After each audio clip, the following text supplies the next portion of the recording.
Hello everybody and welcome to This Month in Music for the month of October 2021. I'm your host, my name is Tyler, and today I am once again joined by the boys. We got Brennan. What's going on, folks? And we've got Kai. Yo! Hi.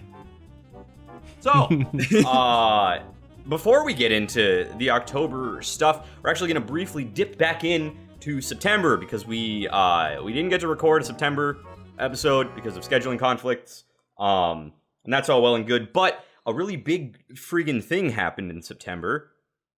We finally saw DGD live again, which hasn't happened in literal years. For Kyle, hasn't happened in an excruciating long time. Yeah, seriously. Because I think the only time you ever went to see DGD with us in the past was Warped, which was 2017. Jesus Christ. Yeah, you were really hurting for some DGD, apparently. Needed it. I was a frail boy in need of nurturing, and I got it. I got it good. Yeah. And not only did we see DGD, we saw, that was just a lineup of so many bands that we all enjoy. Like, that was honestly the most stacked lineup of a show I have ever been to. You know, It was up there. Yeah. fucking Wolf and Bear, Idola, Veil of Maya, Polyphia, and DGD. Like, that was a long and incredible night of good tunes. Yeah, I mean, what I want to know from each of you, what was your favorite part of that show? Who do you think put on the best show? DGD is going to be the obvious answer, so I guess the second best band that performed other than them. I'm going to start with Brennan, because Kyle, it looks like you're thinking. Thanks. Man. See, it's like all five bands did really well. I was thoroughly impressed with Wolf and Bear, thoroughly impressed with Idola. Even though their set lists were kind of short. But Veil of Maya was absolutely incredible. I thought it was cool that I got to hop in a pit like for the first time since like Nom.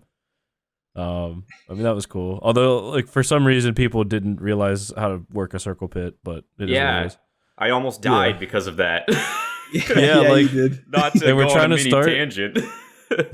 But yeah, they were trying to start the circle pit, and like two dudes like ran into me head on, and I'm like, do you not know what's happening here? Like, yeah, like I got the only reason I went into the pit is because like, well, normally I will mosh, but it was like Veil of Maya, and it was the day before my sister's wedding, so I was like, I don't want to die.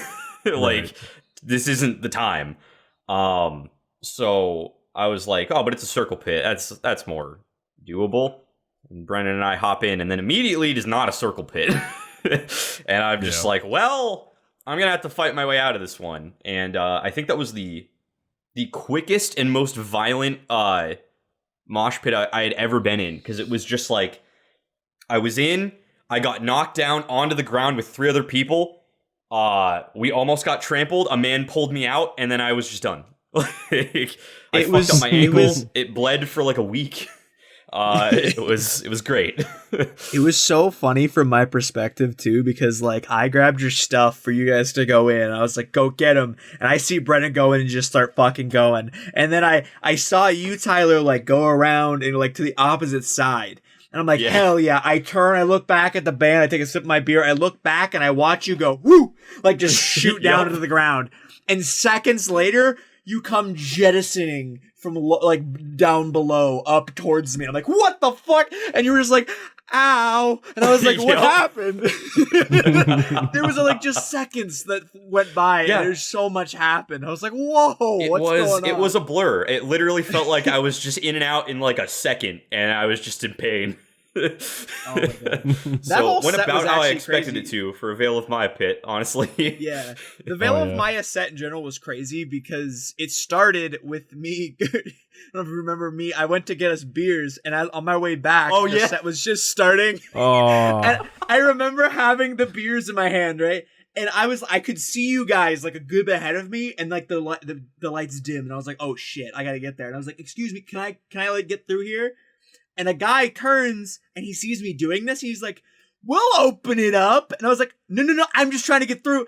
And then I get hit and like the beer kind of flies a little bit. I was like, holy shit. And I like kind of like just like make my way through people moving. And I get to you. I made eye contact with you, Tyler. And I was like, I got the...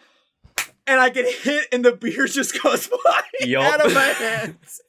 And I was like, oh. I know. I was so disappointed because, like, I paid for the beer, and I waited for so long. Because, like, I remember, like, you went to get it, and then we were waiting, and we were like, man, he really is taking a while. I wonder what the problem is. And then Veil of Maya started, and Brennan and I just looked at each other. We're like, he's not coming back with the beers. And then, out of nowhere, as a miracle, you just come through the crowd, and I see my beer, and I'm like, yes. And then it just immediately, right when it's within reach, just goes flying through the fucking air. Like, cool. Oh yeah. It was so great too, because when it got hit and went flying, I got like just pelted with beer, like out. Oh yeah, and I was like, oh, like I was just like, it was like I've been flashbanged. I was like, oh, and like Veil of Maya started, I just heard, oh, and I was like, where am I? It was unfortunate. I felt so bad, but then I was just like, Veil of Maya time, baby. We move on. Yeah, and they they played that single that got released this month. Back then, like way before it was actually released, which was really cool. Like a month ahead of time, I think. Like before, it had to have been around a month total. It was a really good song. Outrun. It was. We heard. I remember hearing it live, and like I turned to you guys, and we were all just going like this. We were like, yeah, like just like amidst like the chaos, it was just all of us like, okay, all right, because it kind of had like an electronic thing going on with it in there, and I was like, oh. This is interesting. This is very like dynamic. There's a lot of stuff going on. I was mad impressed. And in general, I was mad impressed with their set. Yeah, for sure. I guess Brennan, were you like naming them your favorite set, or were you going then on into the one band you didn't name yet? Polyphia? Yeah. Polyphia was incredible. That's the second time I've seen them live, and they are so crisp. Like, every note's hit with precision. Like, their drummer is fantastic. Like, dude, and Veil of Maya, like, it was weird. Like, Veil of Maya set the bar real high, and then, like, Polyphia, like, just surpassed it for me. And then DGD, like, just surpassed that for me. Yeah. It's like, all right, that's how you know it's a good show. Hell yeah, dude. For real. That's exactly how I felt about it, too, honestly. Like, I think my, like, rather than, like, oh my gosh, these guys are insane, because like it was my first time seeing like any of the bands before DGD play live. My biggest takeaway was actually how much more impressed I was with Wolf and Bear and Veil of Maya than I had expected to be, because like I like both of those bands, but I'm not like an avid listener of both. So I was like, this could really like pull me in, you know, like this could be the moment, and I was like super impressed. Like Wolf and Bear's like just like actual energy for like. Because, like, you could tell, like, music-wise, like, there just wasn't as much hype around what Wolf and Bear was doing compared to the others, just because of, like, the pure, like, crowd-to-band energy back and forth. Like, obviously more people knew the other bands. But, like, Wolf and Bear were able to, like, just hype up so much what they were doing that I still had such a good time, basically on the same level as the other bands. I was really impressed with that. And, like, their actual performance was really good. Like vocally, I think the dude, the Raiders guy, was like really into it. Like his vocals were super clean. Dude in the kimono was just the coolest man I've ever met in my life. Oh yeah, he was feeling himself. He was feeling really himself the whole time. Himself. You got to be feeling yourself to wear a floral kimono on stage. I mean, hell yeah, I respect it. That's such a vibe. A fucking floral print kimono and sunglasses, like, and then just screaming, just like gutturals. Yeah, pretty tight. Yeah, oh, man.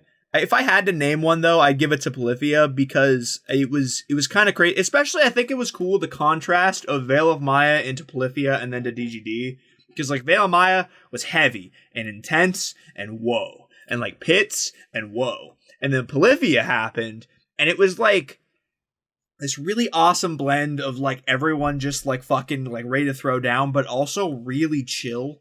Like, because it was like such a cool chill vibe that they were like giving off with these insanely crisp runs on the guitar and shit.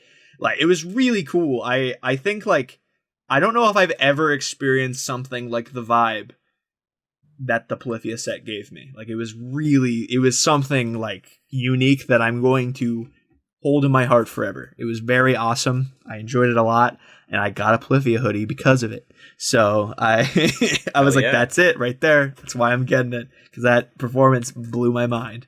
So yeah, I give it to Polyphia, but overall, not impressed with everything. It was so good. Same. I can mirror both of your opinions on that. It was basically just like the entire show, like a band, like, you know, Wolf and Bear started, they set the bar pretty high, and then Idola surpassed that, and then Veil Maya surpassed that, and then Bolivia surpassed that, and then DGG surpassed that. It was just like constant escalation, and it was fucking great. And definitely one of the best shows I've ever been to in my life.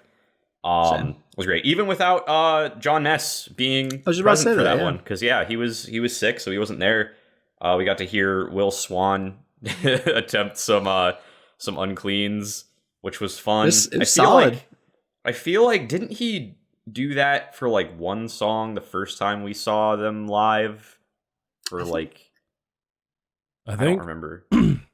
They might have did it for Tree Village. Yeah, I think they might have. Yeah, because I definitely remember seeing him do uncleans once live as like a joke. Yeah, it might have been when we were at Mr. Smalls. Yeah, I feel like that's when it was. The Contortionist and Good Tiger. Yeah. So seeing that again was kind of neat. And then basically like there just wasn't uncleans for a lot of the songs, but it still sounded like so fucking good. And like, I don't know. I just had I also thought it was pretty cool that like I did too. And I think the fact that like even when something is like a whole component of a song is missing for multiple songs, the fact that like you could hear it in the crowd anyways, like like it was so cool. Andrew Wells also did a handful of them as well, like because he was out there just absolutely fucking pounding. And the fact that they did Evaporate and he was able to like he kind of came down into the crowd and it was just like all up in everyone's business. And it was just so good. Also, I feel like we have to talk about it. Tillian tweeted after the show that Pittsburgh named Andrew Wells Daddy Dola. And I forgot about that. And it is my favorite thing ever. I feel like a part of something because we helped name Daddy Dola, and I love it. Daddy Dola. God, he's swole. I was not present for that his arms are massive. But I like to think that it was totally us. Yeah. We are a part of Pittsburgh, thus it was us. Exactly. Yeah, we were guilty by association. It was so good though. Whole show incredible. Like just the energy of being at a show again was awesome. It was like real. that alone I think stepped up the way I felt about it, like how like the stakes of it, like being like a live show. Cuz like if like the pandemic wouldn't have happened, we've been able to see shows this entire time. It would probably just be another show with a really great lineup that like makes it stand out. But like the lineup on top of it being the first live show, on top of like the possibility of it not happening with all the complications that happened leading up to it and the complications that happened right afterwards as well. There was a lot of question marks that even was going to happen. So like the fact that it was like the perfect storm of things all happening to make that show happen just felt so good. It was so awesome. Yeah, definitely. And then I had the pleasure of going to another show at the beginning of this week. As of the time of this recording, my girlfriend and I actually flew from Pittsburgh to Phoenix to see basically one of my new favorite bands of all time, the Home Team. Granted, there were other bands there. There were 4 bands that performed.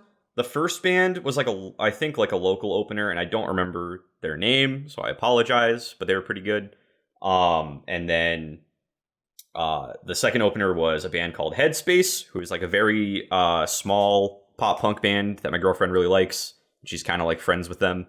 And then Glacier Veins, who I've been a fan of for a while. They're pretty good, pretty tasty. And then the Home Team, who just released one of the greatest albums I've ever heard in my life, which we have put a review up of. And if you haven't listened to the album, you definitely should. And then check out that review because it was fucking dope. But holy shit, that was as horrible as like the flights and stuff were to get there. And that's a story for another day. It was 100% worth the trip down there for that show because they fucking killed it live. Like, holy shit. It was it was so impressive. I mean, every single band was just like way better live than I was expecting them to be.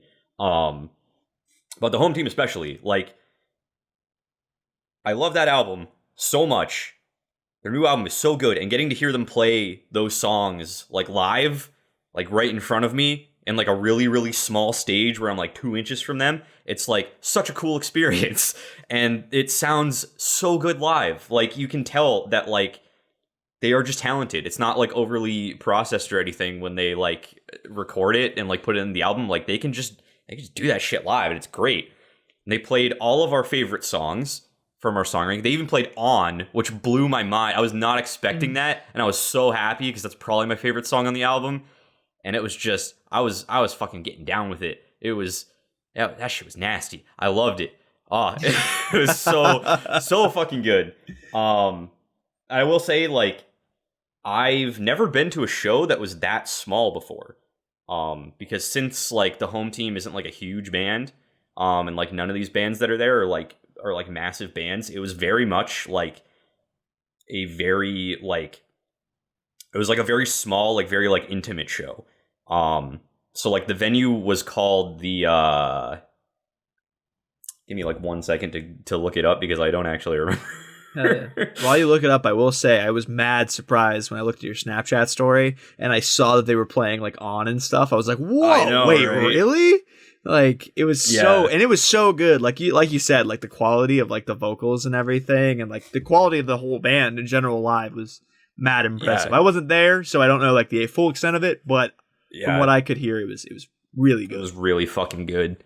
The venue was called the Rebel Lounge in Phoenix, and we go in, and it's basically just like a tiny room where there's like a bar on one half, and there's a little stage on the other, and there's probably like about 100, 200 people max at this thing, so it was definitely like a really, really different vibe for a concert than I was used to, because I'm used to going to see like, you know, DGD and shit, where we're like filling up stage AE outside, and it's just like mass crowds of people, and like and this was very different. But I think it was like, honestly, I kind of preferred it to like the regular concert experience, because it was very much like, you know, the bands would be there and they were kind of just like engaging with you like in the crowd in like a very different way, because like they can just see everybody there and they know that like they recognize a lot of fans, and it just feels like you're all kind of hanging out, you know, like different bands when they're done performing, like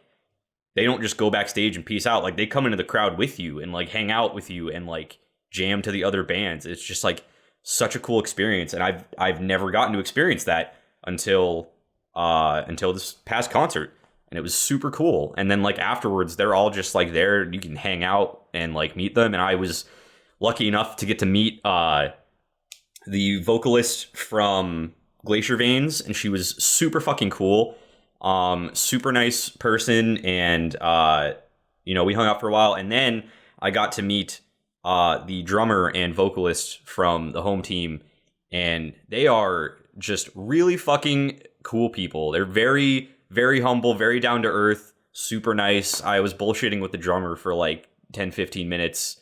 We're talking about how like the time they went on tour with Don Broco and stuff, and like he said that next time they go on tour, they're gonna make sure that they go on the East Coast so that I don't have to fly to Phoenix, and so that you guys can tag along. Fuck yes, dude. That's awesome. I need to see them. I'm hoping that actually happens, because I would love to see them again live. That was such a good experience.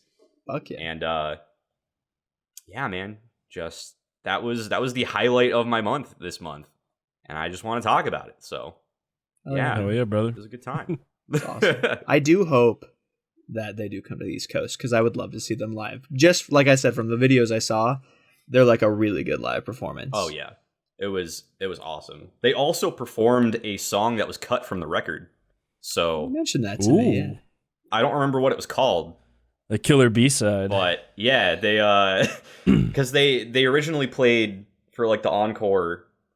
Their like Patreon people who were there requested that they played a song from the first album.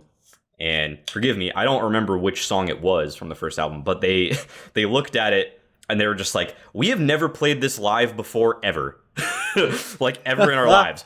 but man, are we gonna try it for you guys? And then they did it, and it sounded great.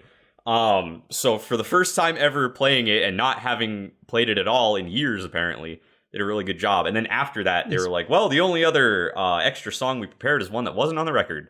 And then they played that, and it was fucking awesome. And I wish that it would have been on the record. And I hope that they put it out as a single someday, because I wanna vibe with it again. It was great.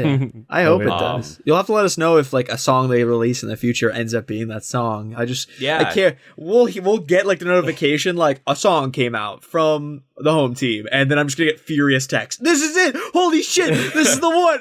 I can't wait for that. I hope it happens. Let's I'll put up a little snippet of what that song sounded like, because I may or may not have recorded the whole thing.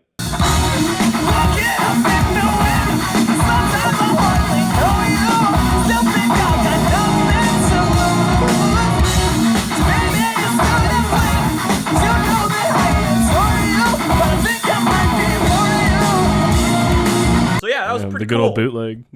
That sounded so good. I liked the part where the music happened. It was really... I know. It was fun.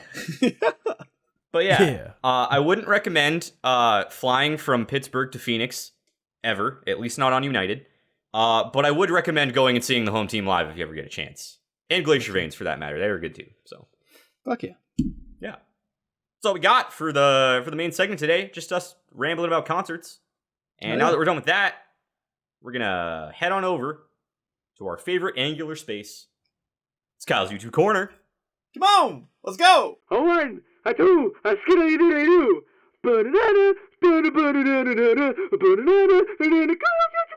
It's Kyle's Corner. Woo. All right, we're here. We made it. Welcome to the YouTube Corner. It's been a minute. Feels like it's a little dusty over here. Here, let me go over here and just. Oh, I broke my door! Oh my god, everything's breaking! this entire segment's dying! Okay. Of all things, we're off to a great start. It's been undusted, though, and now we're here. Holy shit. Wow, that was exciting. I hope the door doesn't fall now. My door's broken. That's fine. Anyways, the YouTube Corner, right? So, here's the theme of the month for the YouTube Corner. It's called Deltarune, because Deltarune came out, Chapter 2, the video game, which is like the sequel to Undertale, by Toby Fox. If you've never heard of it, wake up. But Deltarune had a lot of really good music in it. I haven't played it yet. I want to. I just haven't had time yet. But Deltarune Chapter 2 apparently had a lot of good music. The two songs that I've seen covered all over the place are Big Shot and what's the other one called? A Cyber's World. And two people that are very commonly in the YouTube Corner did covers of it. It's Insane in the Rain Music and Family Jewels. They both did covers of both of those songs. Wow. Which one was better, Kyle?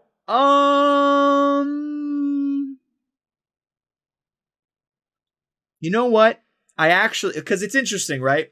This is an interesting thing to pick apart here, because one of them is like a metal cover of both, and one's like a jazz cover of both. And that's very interesting to have that kind of back to back. So if you're checking out our playlists, which are down in the description below, you can see our playlist. Listen to them back to back. Let me know what you think is better, of a jazz version or a metal version of A Cyber's World and Big Shot.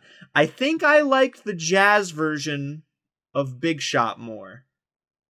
I liked the way that Carlos from Insane in the Rain Music did like a sampling of the vocal part in it, with like he even showed himself like do like the tapping of the key, the little pad thing to do the sampling. Whereas Family Jewels had a famous YouTuber, actually Alpharad, come in and do the actual vocals with like a megaphone, because they like kind of mashed the metal thing. Cool ways to do it in both. But I think I like the way he did the sampling into the jazz. It was kind of cool fusion. And then A Cyber's World is just an absolutely lit tune that the metal of it just kind of heightened it. I think all four versions of them both were really good. But Big Shot jazz, Cyber's World metal. Very cool versions of those, yes. While we're living in the Family Jewels / Insane in the Rain music world, I'll talk about the one other song that came out from one of those people. It's Insane in the Rain Music. He released a cover of Route 113 from Pokemon. My favorite route. Exactly. Such a good route. I Exactly. definitely remember which game that's from geez. and the exact area in Pokemon that spawn there. Ruby Sapphire. Is Owen. that the area where you can catch... Spinda, the spot panda Pokemon. And you know what? I think I can actually remind you of where it's at. It's the area with all the soot. Yes. Good old Sooty Route 113, home of... Spinda, whose first major appearance in the Pokemon anime was Ruby and Sapphire episode 57 entitled, Going for a Spinda. I'm pretty sure that's where it is. I think that's where it was. Anyways, Spinda is one of the Pokemon that's there a lot. Anyways, his cover of it was very, very good. He's done a cover of this song like a long time ago, and he was just like, I want to do it better. So he did that. That's also a theme of this month, which we'll get to. But he redid the song. He did it with like a lot of new instrumentation, and it's very good.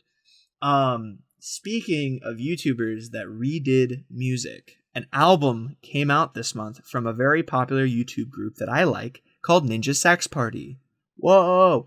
They did an album called Level Up, and they just literally all they did was like, you know what, we made a lot of these songs, these very popular songs like Dinosaur Laser Fight and Attitude City, all these other songs. They're like, we made them when we had like no money to our name. We didn't have like people to help us make the music. We didn't know Twerp, the band that helps them play a lot of the music. So like, we're gonna redo them all. Fuck it. And they did like 11 songs. They redid them. They like added musical bits to a bunch of them. They even completely changed Dinosaur Laser Fight into like an orchestral ballad-esque thing, and it was really cool. One of the coolest albums that came out this month.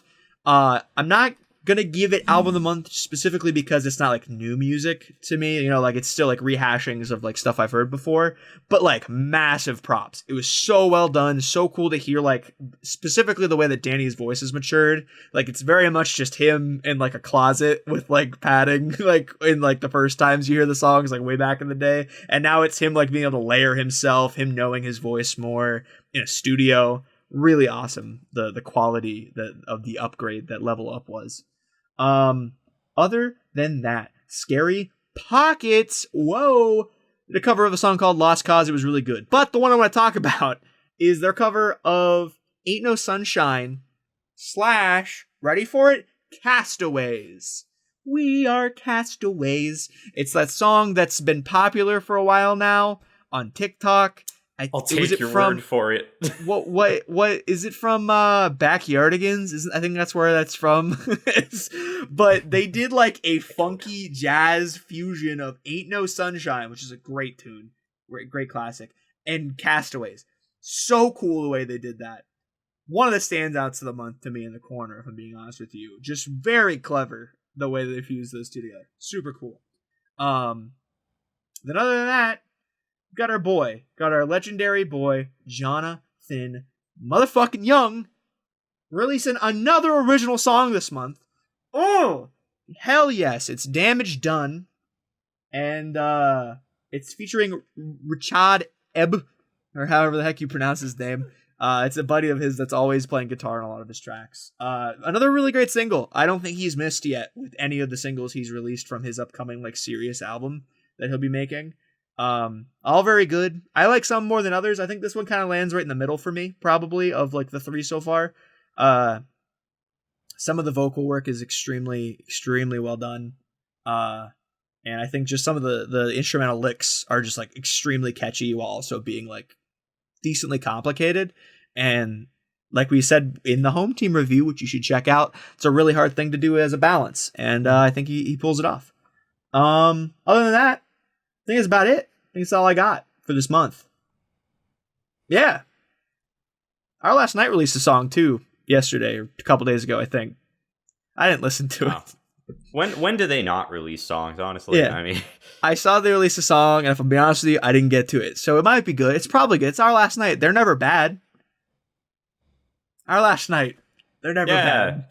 Our Last Night, they make music frequently. They make music that isn't bad. Yeah.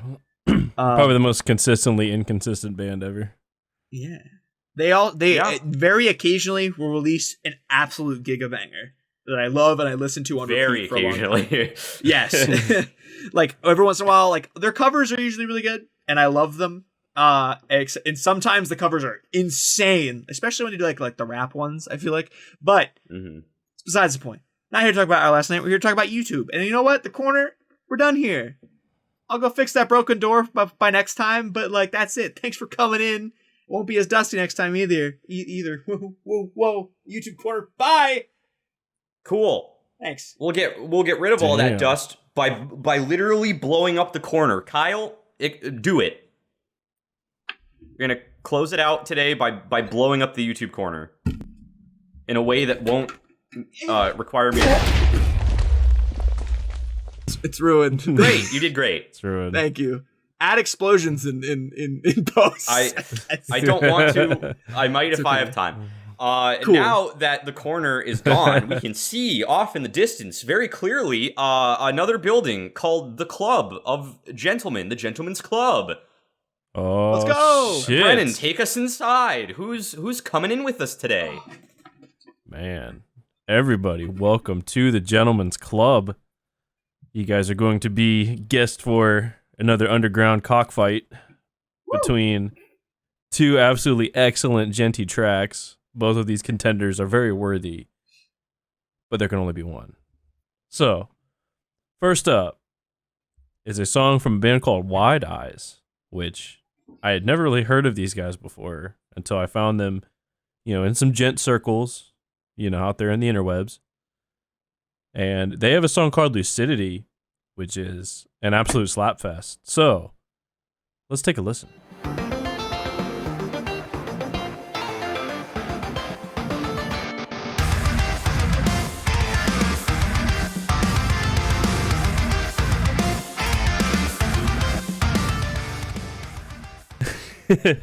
So hopefully you guys enjoyed that clip. In my eyes, quick little brief synopsis of it. Usually when it comes to gent, if a band is kind of in tune with each other, like if everyone in the same, or if everyone playing different instruments is like in tune, has the same tempo, like every single lick is like picked up like by the drums and like accented and such, usually it leads to an absolutely epic song. And Lucidity has that literally from start to finish. Very excellent gent track. I mean, like, ever since I started listening to it, I can't put it down. But it's not the only contender. So, in a previous episode, all right, for all of you My Hero Academia fans out there, we had a song called Ne Plus Ultra. Okay, that pretty much steamrolled its way into membership of the Gentleman's Club. And the band that made that song is called The Omnific, and they released an album this month. And the whole thing slaps from top to bottom. Pretty much it's a masterclass if you want to learn how to play bass, because like these dudes push the envelope of the bass guitar to its absolute maximum. But only one track can be selected from that album, and that track is Posterity. Once again, let's take a listen.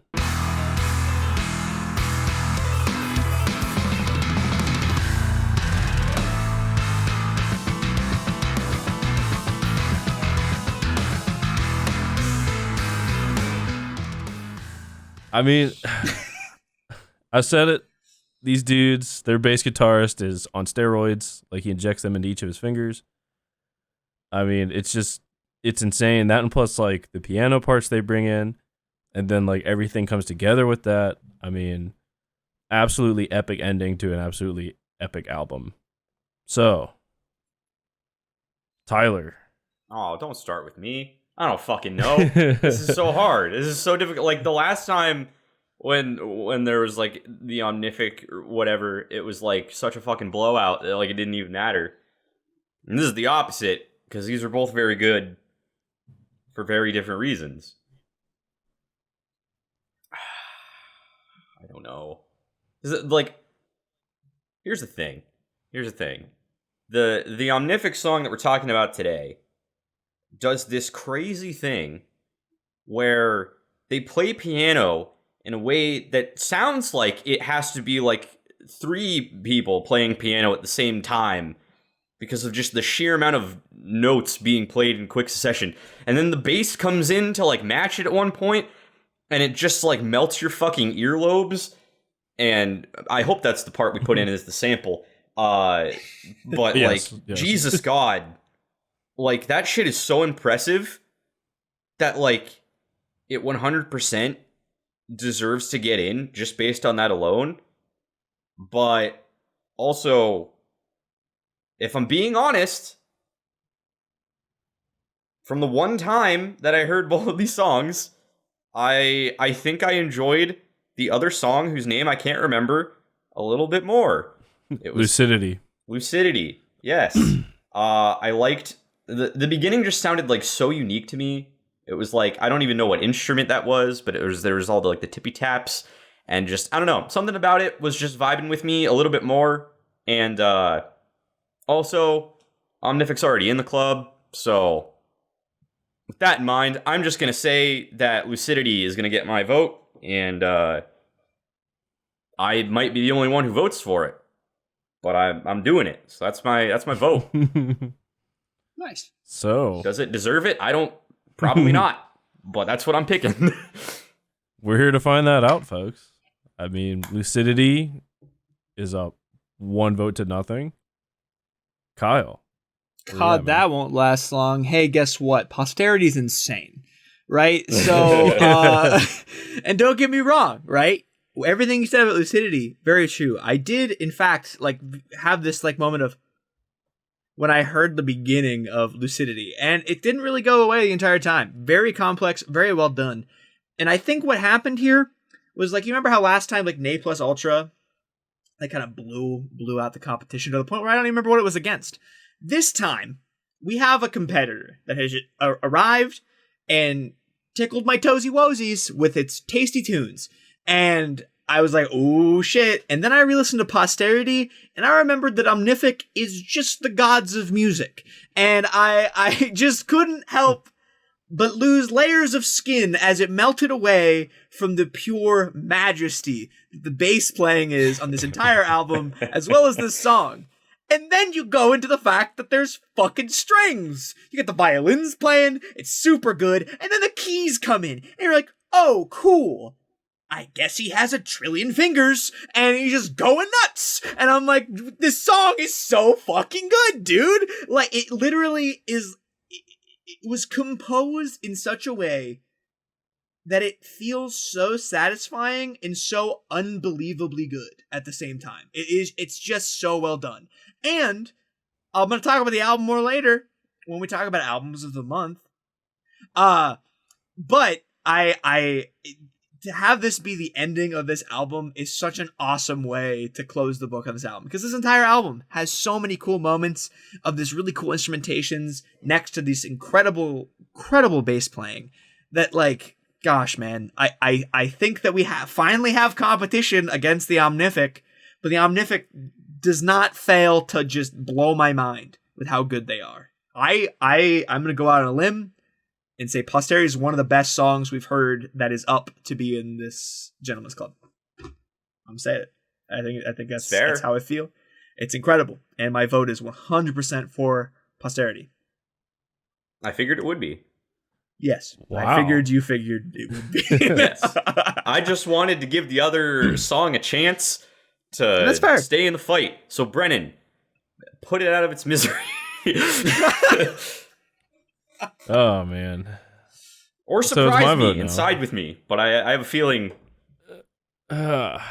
So one song has absolute delicious teamwork amongst the entirety of the band. Sick tappy tappies, the drums never miss a beat. Obviously bass makes the track fat, you know, like everything that you want in like a gent style song is totally on display with Lucidity. And I mean it's like the perfect gent track. It really is. But Posterity, like the Omnific, like as Kyle said, like throughout the album, like they add things like there is piano throughout the album, but it's like more of like a carnival kind of theme, more of like a haunting kind of like accent piece. But then in Posterity, as Tyler said, it comes in, it sounds like 7 people are playing all these notes, because it's like, you know, Through the Fire and Flames on Guitar Hero 3, like just spitting notes everywhere in like an upward trajectory. That's awesome. It's so accurate.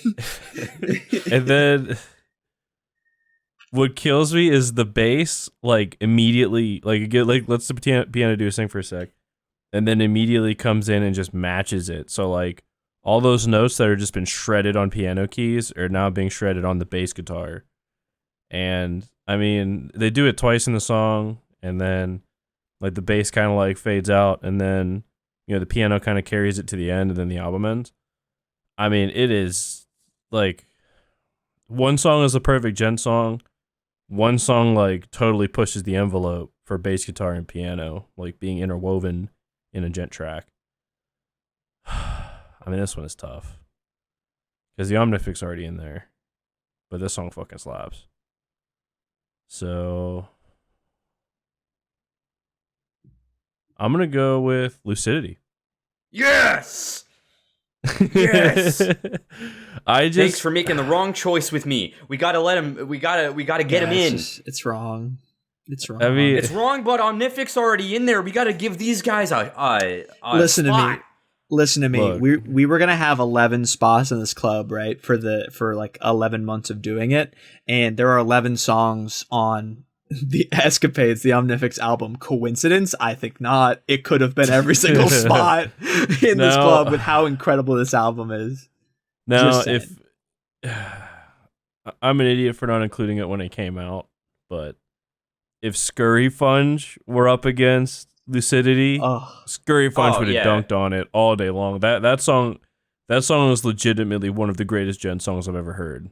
Same. And I've listened to a lot of Djent, and man, I don't remember what came out in July that we like put into the club, but whatever it was would have gotten decimated by that had we known that song existed at the time.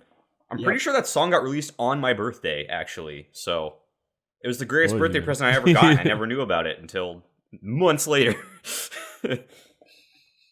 Oh my gosh. But I just, in the name of like variety, in the name of, what I feel like Djent truly stands for, even though posterity's like pushing the boundaries of such a genre.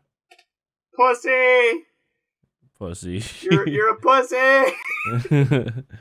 I mean, it's just like Lucidity and Wide Eyes. They just came with like their absolute best effort. And no, they did. They did. But if you look at posterity, like the mix, like I guess my only critique is like the mix isn't the greatest because like literally all you hear is the bass guitar, and then like the piano comes in over it. But like, I mean, you hear like a little bit of like guitar accent, but like not much. But is it like if you think about like you really come to that song for the bass and then the piano and then the bass matching the piano, while Lucidity, like the entire track feels like it was crafted and molded to be like this perfect Djent piece that like is on display in the Gentleman's Club. Yeah, I agree. So, because that is the thing. But, I think that like the piano melting bass slappiness part was incredible, but as a whole, I just vibed with the entirety of Lucidity a little more personally. So. But I'm not the only one who felt that way. Guy was pissed off. Never thought you guys have been more wrong, but it's fine. I've been outvoted. That's how this club works. I think Omnific's been robbed, but it's fine. Thankfully, it was with this and not last time because like I do think Lucidity is a very good song, and against a lot of other things, it probably would have won. So I'm happy that they're here. Yeah. If Lucidity didn't exist, posterity would have dunked on pretty much everything. Like still does. There's it's no fine. way. It's fine. That's fine. It's whatever. So thank you guys for coming to the Gentleman's Club. They have gained a new member. That is Lucidity by Wide Eyes. So tune in next month to see who gets in. Woo! Woo! Hell wow, what a wild ride. What a wild and fun ride. Except for Kyle. He didn't have fun, but we had fun there in the Gentleman's Club. Fuck you, one Kyle. thing that makes me smile, it's Kyle's frown. That seems to be what most viewers enjoy about our channel. I've seen so many comments about like I love Brennan and Kyle's back and forth, and then like Tyler usually sides with Brennan. Yep, that's my favorite. The inevitable Tyler siding with Brennan, and I'm like, yes, you know what this is. I'm glad you've read our script. Oh no, you've been here. This time Brennan sided with me, so it's a little different. Oh, man. No, wait, no, that's the not same the deal. different thing. It's the same Anyways. pig, just different lipstick. That's all. Exactly. Anyway, here's something we can all be happy about, because we all get to pick our individual songs of the month. Because that's the next segment. It's the final segment. Woo. It's picks of the month. Whoa. Where each of us are going to go over our individual single and album of the month. What was our favorites of each that were released this month? Kyle, we're going to start with you. Whoa. Hit us with your single and album of the month of October.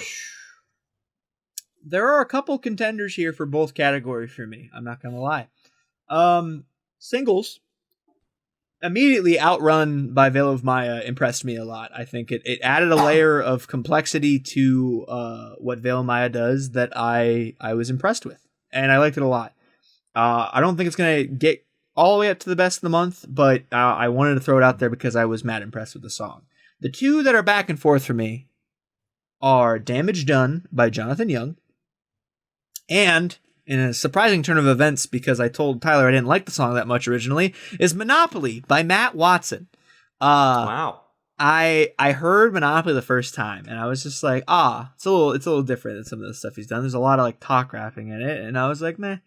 I liked it better when he had like the really like cool like rhythmic bits that were in or melodic bits rather. That's what I meant to say. Like in the song "Bored," his last single he released.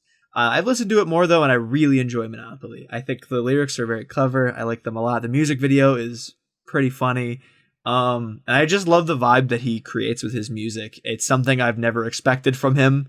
And it's like both chill and slightly on the comedic side as well. Like he does a good job at blending them, kind of like a satire of like, I'm a funny man who makes music. So I'm still kind of going to do that, but on the serious side. And I really like that. I like, he kind of rides the edge a little bit with it, and I love it. And then, like I talked about before, I really like Damage Done by Jonathan Young. I think it's another really solid single of his. Some of the instrumentals are super solid in it. I think, like I said before, the catchiness next to the complexity of it is just something that's hard to reach.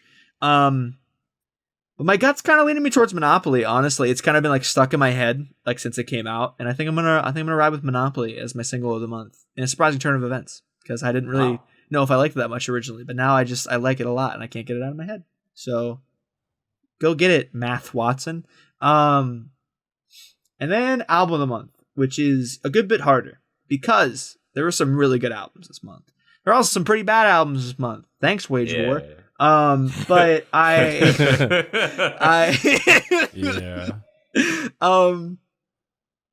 mentioned before in the YouTube corner that I really enjoyed Ninja Sex Party's new album, and it made me feel a lot of feels that I haven't felt in a long time because some of the songs are old and they're very nostalgic to me. But like I said, not gonna be my album of the month because it is just kind of rehashings of songs I've known for a very long time. Very cool additions to it. Massive props to them for doing it because it's a very cool project to do. Like something no one was really willing to do with like some of their older stuff, except for bands like maybe DGD. But the two that I'm kind of going back and forth for this part with the albums, right, are the Home Team, Slow Bloom. Incredible album. If you want to hear my thoughts on that and all of our thoughts on that, check out our video. And then Escapades by the Omnific. I'm going to be honest with you. I've been starting to think about my albums of the year, right? So we're getting to that time, you know? We're getting to that time where we're finally going to have that episode, that talk, where we name our top 5 albums of the year. And after listening to both these albums, these are both in the running for my top 5 because they're both absolutely blew my mind. And it's from two bands that, like, before 2021, I didn't know existed. So incredible that they're already in the conversation. Both for very good reasons. Kind of gushed about both. So, to save you even more gushing,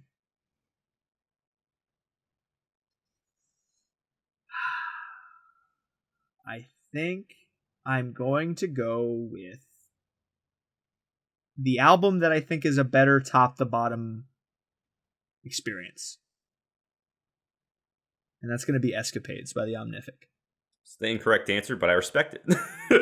I think both albums are absolutely incredible. I think every single song on both of the albums is a banger. Like there's not that's 2 albums where there's not a bad song on it. Right. But I think the overall journey and like the way that certain like themes were like kind of brought back up in specifically Escapades, it was just so cool to listen to top to bottom. And I listened to both of these albums top to bottom multiple times, and I just cannot stop thinking about how insanely well done Escapades is by the Omnific. I have to give it to them.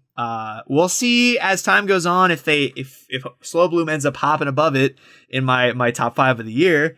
But my instincts on listening to these albums for less than a month now is that I give the edge to the Omnific. Incredible album, absolutely incredible. A masterclass. So yeah, that's my album single. Man, Hell yeah, Cool. Brennan, give it to me. Gimme. So, for my single of the month, there's 2 real songs that, enter the fray for me. The first one, of course, is Outrun by Veil of Maya. It kind of has a little hint of everything. Like, it's heavy, has some, like, electronica beats. And then one really cool snippet. So, Marco Kubo, the guitarist for Veil of Maya, actually slips in the main riff from The Trooper by Iron Maiden. Oh, I didn't even catch that. Whoa. Like whenever we heard it live, it was kind of like, whenever we thought like a solo was occurring. Well, when you listen to the actual track, it's actually The Trooper by Iron Maiden's main riff, but like I think in like a little bit of a different key. But like still, I mean, it's like pinpoint. And of course, like on Twitter, I saw him like, dude, I fucking love Iron Maiden. Of course, I wanted to shout him out because like it was kind of controversial. People were like on the fence on whether it was like good or bad or whatever. I thought it fucking ripped, but it's just my opinion. And the other one is actually a single that just came out from a band that released my #1 album last year. And that, of course, is like Moss to Flames. And the song is called Views from Halfway Down. I think this song has like a touch of everything as well. Not so much like the electronica stuff, but like they do an excellent job of bringing the heavy. Like you have like nice riffs, like the instrumentals are always on point. But then like they'll just hit you with a chorus that is just like, oh my fucking God. Like Chris Roeder, like his ability to just like come up and like write stuff like that. Of course, like I think like he like tests his vocal range, how like high he can go.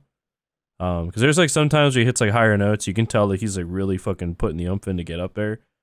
But then like even like hearing him live, like he can pull it off. And then like how he writes his chorus and how it like matches with the chord progression, like always has been like a huge thing, like a huge positive thing for me for like Moss to Flames. This one's tough, but I'll probably have to go with Views from Halfway Down. Because I'm looking forward, because I'm not sure if Veil of Maya is going to include Outrun on their next album or whatever. Like, Right. I mean, it'd be pretty dope if they did, but I it'd just be feel interesting. Oh, sorry, go ahead. I didn't mean to cut you off. I was going to talk about it's that all one. good. I was going to say, but Views from Halfway Down, like, just like, it goes from like such a heavy piece to like whenever like the actual chord progression hits and then he like starts singing the chorus, like it's just like a massive transition. And like they even do like palm mutes to like make like the chords like even heavier. And it's just like, holy fuck. Like this band's at the top of the game right now. Fuck yeah. Yeah. Oh yeah. I still haven't gotten a chance to listen to it yet, but I saw that it came out, so I'm definitely going to check it out like Same. as soon as I can. Oh yeah. In one day it left a massive impression on me. I'm like, this song fucking slaps. Hell yeah. Hell yeah. But Kyle, were you gonna say something? Yeah, I was gonna say I hope that Outrun gets put on the next Veil of Maya album because I'm wondering if that's like kind of like telling of where they're gonna go in the next album, like try some more things, like kind of step out of their comfort zone in different ways.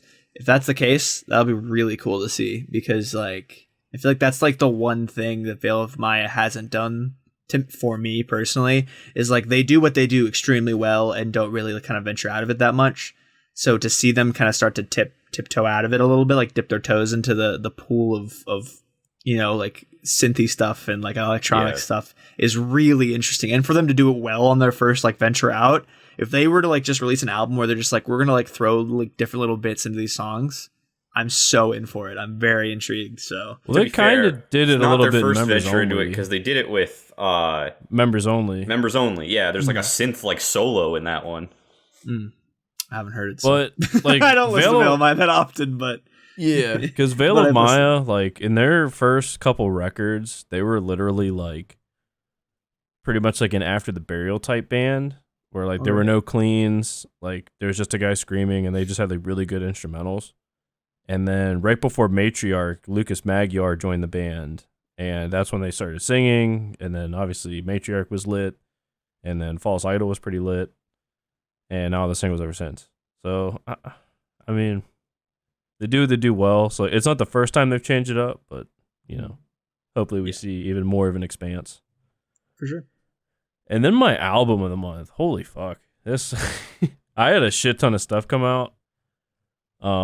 Real quick, obviously like the home team, Slow Bloom. I'm not gonna have that in the running though because I had a feeling that all three of us are gonna pick it. Oh. Damn. Viljarda, they're like a gent band. They came out with a pretty good record.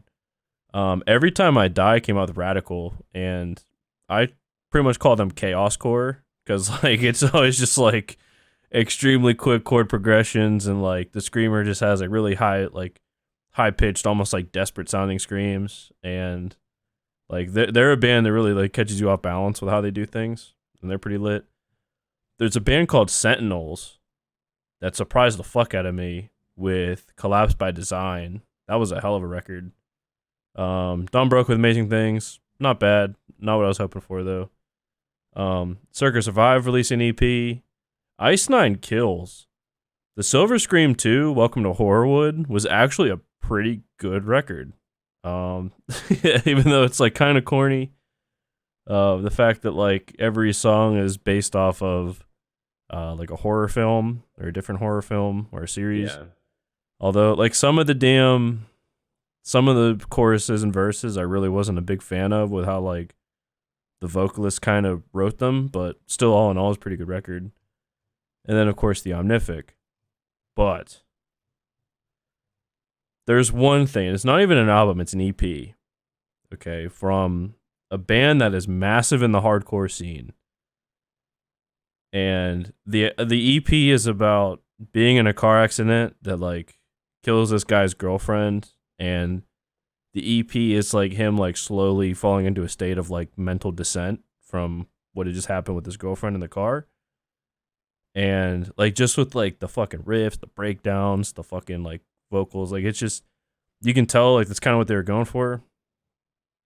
And that is A Tear in the Fabric of Life by Knocked Loose. Holy fuck. This thing is nasty. This thing is disgusting. This, like, I've always been such a massive fan of their guitar tone because it is, like, the fattest fucking, like, just, it's so thick. And the fact that they can pretty much just, like, palm you breakdowns with, like, super ease, and it's just so fucking brutal. I mean, it's... Like listen to this on the way home and or on the way to and from work. I'm just like, damn, like this is for a band that kind of just does one thing. Like they're doing it so fucking well. So I have to give it to Knocked Loose and A Tear in the Fabric of Life. Good shit. So yeah. Oh, yeah. I've never actually listened to Knocked Loose, but I know they're like brutal as fuck from what I've been told. So yes. Yes, I can imagine that the EP is a grand old time in the mosh pit. Oh yeah, no, check out A Different Shade of Blue. It was their album before this. I mean, like from top to bottom, it's just brutality. It doesn't let up whatsoever. I'll have to check it out. Oh yeah. So I guess we're on to me. It's all you, boy. Album of the month. I had 7 albums come out this month. Woo! Slow Bloom by the Home Team smokes all of them, in my opinion. It is one of the greatest albums I have heard in a long time. It is definitely in my top 5 albums of the year this year. I'm not quite sure where it ranks yet, but it's going to be toward the top. And especially after hearing them play the shit live, that bolstered it like an extra like 1,000,000%, because it's so good. I can't get over how much I love this album. Slow Bloom is my album of the month. To no one's surprise at all. It's just such a fucking good album, and I will never stop talking about it. I bought a physical copy. Fuck the yeah. lead singer signed it. I'm very proud. Single of the month. As we said before, I'm going to mirror everything that you guys just said, because my runner-up is also Outrun by Veil of Maya, and didn't quite make it, but it is such a solid track, and for a long time, I thought it was going to be my single of the month. But then, once again, a song that I really like that came out, that I heard played live, that just bolstered it for me, is Cover Me by Glacier Veins. Is going to be my single of the month, because I really enjoyed it when it came out. I think it is probably my favorite song by them, at least one of my favorite songs. And then hearing them play it live, they just fucking killed it, and it was great. And that experience alone just extra boosts it for me. So, yeah, that is going to be my single of the month. So my single of the month and the album of the month are just the things I saw in Phoenix. It's fair. But, you know, they're good. They're good. So I don't feel bad about it. And that's it. Quick and easy. Those are my picks. Oh, yeah. There you go. Painless. There it is. We did it. The episode is done. Does anybody have anything coming out next month that they know of? Because I don't actually know of anything coming out. Stand Atlantic has that one thing. Is that next month? That's right. Yeah, they're releasing a new single on November 5th. I was like, I think it's early. If I remember, it might be 5th. 2nd or the 5th, something. I don't know. It's next single week digit as of the time of this recording, and I'm very stoked for that. I completely forgot about that. Thank you for reminding me. Yeah. The only other thing I have that I can think of is a song that's going to come out in October that, due to scheduling, we just weren't able to get it in, so I haven't heard the whole thing yet. The Adventure Club featuring Tillian Pearson. Song called Drive. They put a snippet of it up on YouTube, or not on YouTube, on Twitter rather, a while back, and I heard it, and I have just been anxiously awaiting October 29th, because there's a good chance it would have been my single of the month from just the bit I've heard. It's Tillian singing with dubstep. I've never been more excited in my life. I was just so excited. I have it pre-saved. It's going to pop into my phone in mere hours right now, and I am so excited. I will give you an update on that in the future. But yeah, that's as far as things in the future. It's the near future. In fact, can't even be talked about next month, unfortunately. But I'm stupidly excited. It's a shame that we didn't record this tomorrow. Too bad we're busy. Could have got it. Yeah, too bad we're going to watch anime in a movie theater, like a bunch of cool guys. Woo! Anime. I will not, but yeah. Anything coming out for you, Running? That you know? Actually, like Moss to Flames, they're coming out with an EP, I believe, on the 5th as well. Ooh, that's fun. So, because I think that's next Friday. I'll be dope. Yeah, it is. So, hell yeah, solid. There's like one other album, but I can't think of it off the top of my head. I'm way too lazy to go look it up. So fair enough. Well, we'll find out what it is on the next installment of This Month in Music. And if you want to be notified when that comes out, go ahead and go down there and just punch all up on that subscribe button and ring a ding dong the bell, and then you'll know when that comes out. Also, if you want to go back and watch some of our other stuff, I know we talked about Slow Bloom like 30 times, mainly me, but it was brought up a couple times by the other guys. And if you want to go watch that review, I would highly recommend it, and I would highly recommend checking out that album before you do so you can share your opinions with us on that. That was a good time. We also just recently posted our debate of the greatest DGD song of all time, where we ranked all of our top-ranked songs from every album against each other, and it was chaos. And definitely check that out, too, if you haven't already. Also, give this video a like if you want, because that'd be cool. I enjoy it when people give our videos likes. Helps us out, algorithm and whatnot. So definitely do that if you're feeling extra nice.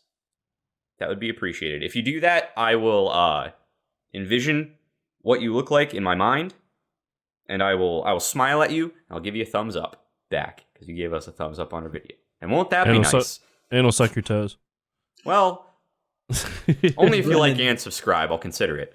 If you only do one or the other, your toes will stay dry. I think that's it. Decisions. Oh, we have socials that we're kind of posting on more now, so follow us at the Talks A Lot Boys on all the things if you haven't already.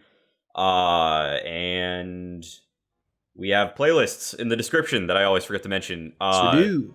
All the songs we talked about today and more are in our monthly playlists, and you can go ahead and check those out in the links below. And that is it, I think, actually, finally. So, we have been the Talks A Lot Boys, and we will talk a whole lot more next time. Bye-bye. See you.